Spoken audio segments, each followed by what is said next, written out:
Hello, everyone. My name is Akshay Gupte. I'm junior faculty at the Johns Hopkins School of Medicine, and I would like to thank the session organizers for giving me this wonderful opportunity to present on pulmonary impairment in HIV-infected Indian adults. Now, we know that antiretroviral therapy is associated with significant declines in opportunistic infections and increased life expectancy, and people with HIV are now at higher risk of chronic lung diseases, the prevalence of which can range from 5 to 30% and is a major contributor to the poor quality of life and excess mortality in people with HIV. Now, while prior studies have found an association between poorly controlled HIV disease, so that's high viral loads and low CD4 cell counts, with increased risk of chronic lung diseases, these findings may not be generalizable to the vast majority of people with HIV who are on effective antiretroviral therapy with well-controlled HIV disease, particularly in low and middle-income countries where other risk factors might play an important role. And the biomarkers of chronic lung diseases in people with HIV in these settings remain unclear. And this is an important knowledge gap, preventing the identification of prognostic and therapeutic targets for HIV-associated chronic lung diseases. And so to study this further, we designed a prospective cohort study at the outpatient ART clinics in Pune, India. We enrolled 210 adults receiving ART for at least 6 months prior to enrollment. We did not have restrictions on the CD4 cell counts or viral load at the time of enrollment. Our primary exposure was log transform D dimer, IL-6, IL-10, TNF alpha, soluble CCD14, and CD163. And these markers were assessed in duplicates on multiplex Luminex assay at enrollment. Our outcome was spirometry defined lung impairment in year 3 of the study. And we classified lung impairment as having obstructive lung disease. So that's FEV1 to FVC ratio less than the lower limit of normal.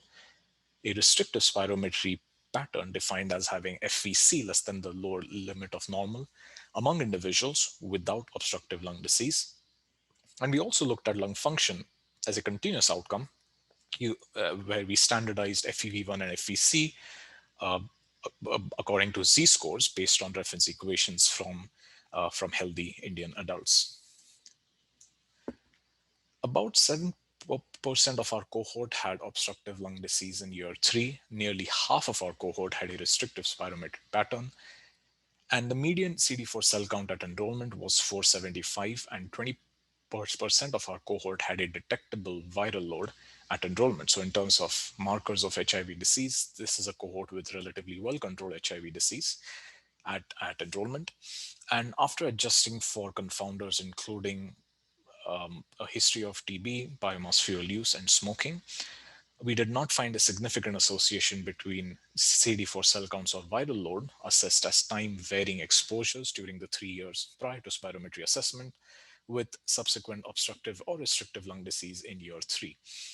We, however, did find an association between higher IL-6 levels at enrollment and subsequent obstructive lung disease, where every log increment in IL-6 at enrollment was associated with twofold higher odds of airflow obstruction after adjusting for confounders.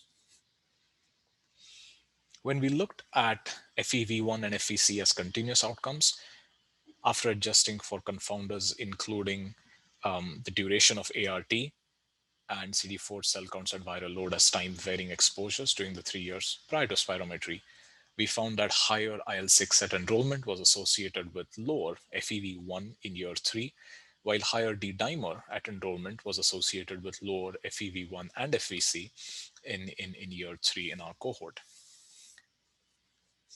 And so our study found that higher levels of circulating IL-6 and D-dimer were associated with impaired lung function and obstructive lung disease in HIV-infected adults on ART. And IL-6 and D-dimer can potentially be used as biomarkers for chronic lung diseases in this high-risk group. However, we do need prospective validation studies to assess the prognostic ability of these markers in predicting disease severity and progression over time. And IL-6 can be modulated with FDA-approved drugs, and future clinical trials of IL-6 suppressive therapies may offer novel approaches for the management of HIV-associated chronic lung disease. So thank you very much for your attention, and I'm happy to take questions.